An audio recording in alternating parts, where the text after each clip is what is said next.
हे भगवान, एकादशी व्रत किस विधि से किया जाता है और उसका क्या फल प्राप्त होता है? उपवास के दिन जो क्रिया की जाती है, आप कृपा करके मुझसे कहिए। हे युधिष्ठिर, मैं तुमसे एकादशी के व्रत के विधि और महात्म्य कहता हूँ, सुनो। सर्वप्रथम हेमंत ऋतु में मार्गशीर्ष कृष्ण पक्ष दशमी तिथि से इस व्रत को प्रारंभ किया जाता है। दशमी को सायंकाल भोजन के बाद अच्छी प्रकार से दातुन करें ताकि अन्न का अंश मुंह में रह न जाए।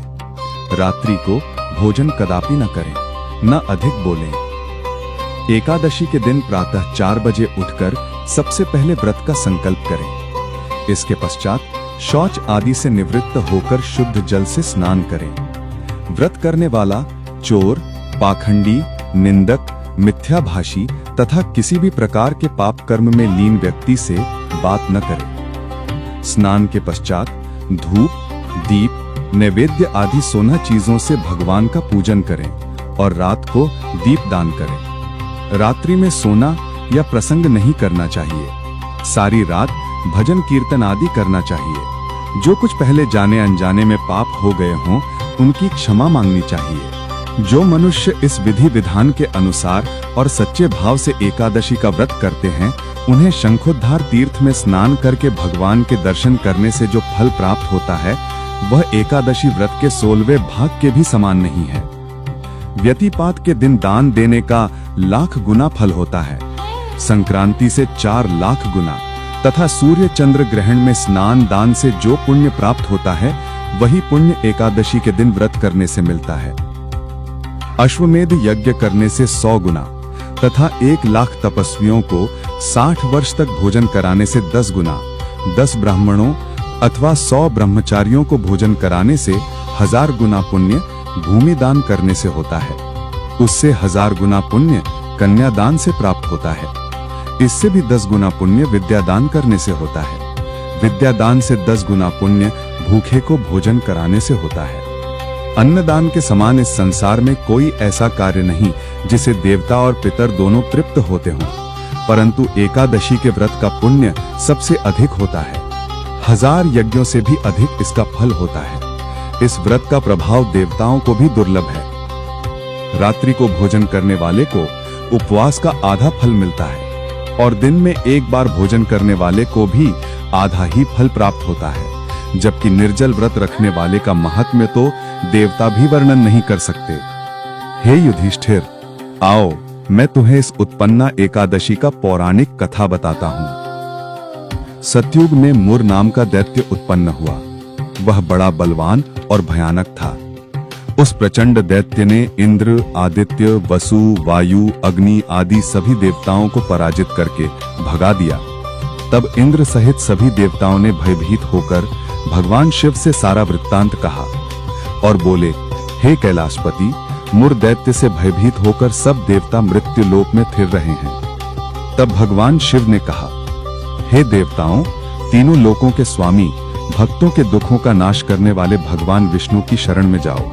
वे ही तुम्हारे दुखों को दूर कर सकते हैं। शिवजी के ऐसे वचन सुनकर सभी देवता क्षीर सागर में पहुंचे। वहां भगवान को शयन करते देख हाथ जोड़कर उनकी स्तुति करने लगे कि हे देवताओं द्वारा स्तुति करने योग्य प्रभु, आपको बारंबार नमस्कार है। देवताओं की रक्षा करने वाले मधुसूदन, आपको नमस्कार है। आप हमारी रक्षा करें। दैत्यों से भयभीत होकर हम सब आपकी शरण में आए हैं। आप इस संसार के कर्ता, माता पिता, उत्पत्ति और पालन करता और संहार करने वाले हैं। सबको शांति प्रदान करने वाले हैं। आकाश और पाताल भी आप ही हैं। सबके पितामह ब्रह्मा, सूर्य, चंद्र, अग्नि, सामग्री, होम, आहुति, मंत्र, तंत्र, जप, यजमान, यज्ञ, कर्म, कर्ता, भोक्ता भी आप ही हैं। आप सर्वव्यापक हैं। आपके सिवा तीनों लोकों में चर तथा अचर कुछ भी नहीं है। हे भगवान, दैत्यों ने हमको जीतकर स्वर्ग से भ्रष्ट कर दिया है और हम सब देवता इधर उधर भागे भागे फिर रहे हैं। आप उन दैत्यों से हम सबकी रक्षा करें। इंद्र के ऐसे वचन सुनकर भगवान विष्णु कहने लगे कि हे इंद्र, ऐसा मायावी दैत्य कौन है जिसने सब देवताओं को जीत लिया है? उसका नाम क्या है? उसमें कितना बल है और किसके आश्रय में है तथा उसका स्थान कहाँ है, ये सब मुझसे कहो। भगवान के ऐसे वचन सुनकर इंद्र बोले, भगवान, प्राचीन समय में एक नाड़ीजंग नामक राक्षस था। उसके महापराक्रमी और लोक विख्यात मुर नाम का एक पुत्र हुआ। उसकी चंद्रावती नाम की नगरी है। उसी ने सब देवताओं को स्वर्ग से निकालकर वहां अपना अधिकार जमा लिया है। उसने इंद्र, अग्नि, वरुण, यम, वायु, ईश, चंद्रमा, नैऋत्य आदि सबके स्थान पर अधिकार कर लिया है। सूर्य बनकर स्वयं ही प्रकाश करता है, स्वयं ही मेघ बन बैठा है और सबसे अजेय है। हे असुर निकंदन, उस दुष्ट को मारकर देवताओं को अजेय बनाइए। ये वचन सुनकर भगवान ने कहा, हे देवताओं, मैं शीघ्र ही उसका संहार करूंगा। तुम चंद्रावती नगरी जाओ। इस प्रकार कहकर भगवान सहित सभी देवताओं ने चंद्रावती नगरी की ओर प्रस्थान किया।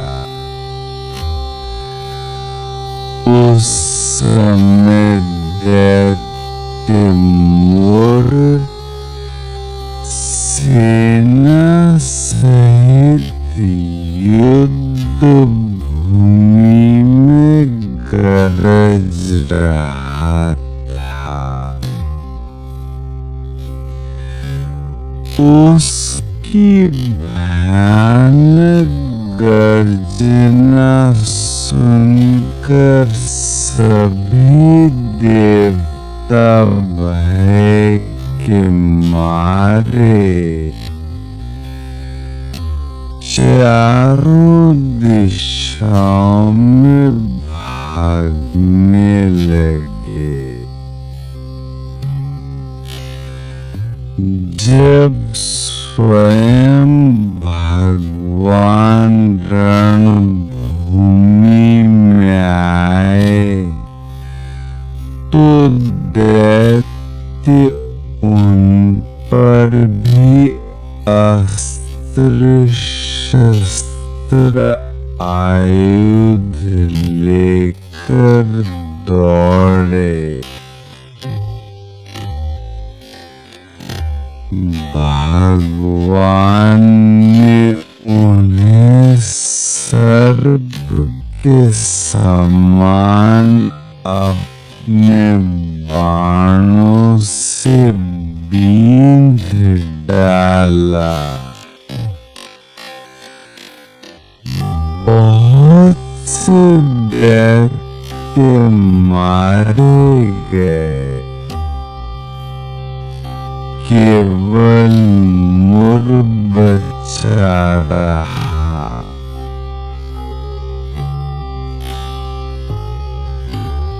वह अविचल भाव से भगवान के साथ युद्ध करता रहा। भगवान जो भी तीक्ष्ण बाण चलाते वह उसके लिए पुष्प सिद्ध होता। उसका शरीर छिन्न भिन्न हो गया, किंतु वह लगातार युद्ध करता रहा। दोनों के बीच मल्लयुद्ध भी हुआ।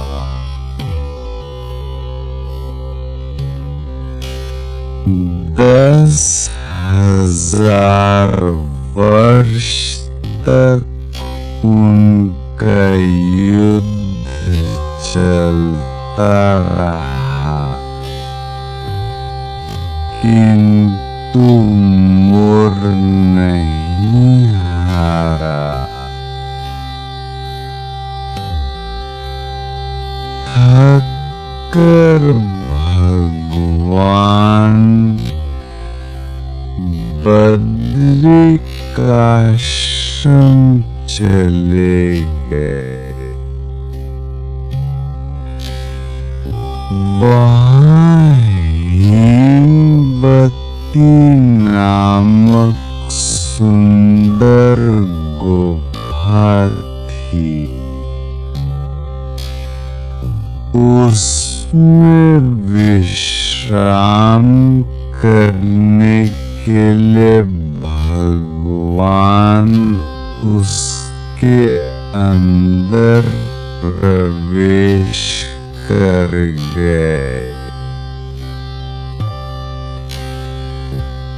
ये गुफा 12 योजन लंबी थी और उसका एक ही द्वार था। विष्णु भगवान वहाँ योग निद्रा की गोद में सो गए। मोर भी पीछे पीछे आ गया और भगवान को सोया देख कर मारने को उद्यत हुआ। तभी भगवान के शरीर से उज्ज्वल कांतिमय रूप वाली देवी प्रकट हुई।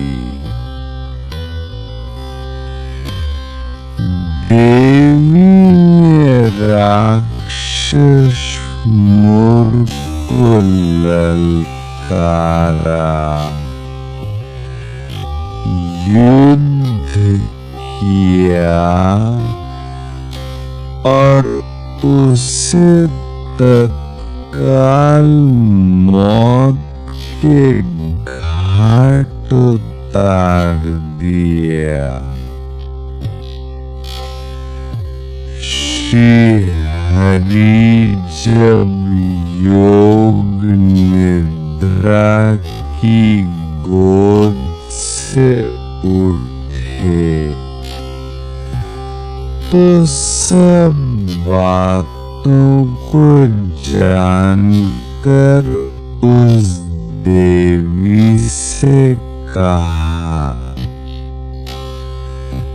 कि आपका जन्म एकादशी के दिन हुआ है, अतः आप उत्पन्न एकादशी से पूजित होंगी। मेरे भक्त वही होंगे जो आपके भक्त होंगे।